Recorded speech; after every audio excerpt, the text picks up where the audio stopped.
நம்ம டாக்டர் ஷாலினியும் தோழர் மதிமாறனும் அனல் பறந்த உரையாடல் அப்படின்னு தான் தம்ப்நெயில் கொடுத்துருக்காங்க.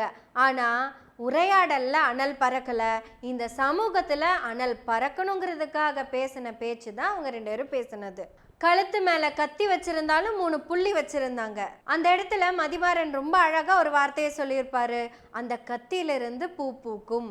எஸ், ஜாதி சிஸ்டத்துக்கு யாரு காரணம் அப்படிங்கிறது தான் ஒட்டுமொத்த வீடியோவோட கருவாக இருந்தது. ஒவ்வொரு திராவிட இயக்க மாணவர்களும், சமூகத்தில் படிச்சுட்டு இருக்கிற ஒவ்வொரு மாணவர்களும், இல்லை பெரியாரையும் அம்பேத்கரையும் பற்றி ஏதாவது கற்றுக்கணும், உங்களுக்காக பேசணும் அப்படின்னு இருக்கிற மாணவர்கள், இல்லை ஜாதிங்கிறது இல்லைப்பா அதெல்லாம் பார்க்க வேண்டியதில்லை அப்படின்னு நினைக்கிற மாணவர்கள், இப்படி இருக்கிற ஒவ்வொரு மாணவர்களும் கட்டாயமாக பார்க்க வேண்டிய வீடியோ தான் கழுத்து மேலே கத்தி வச்சாலும் அப்படிங்கிற வீடியோவை பார்க்க வேண்டியது.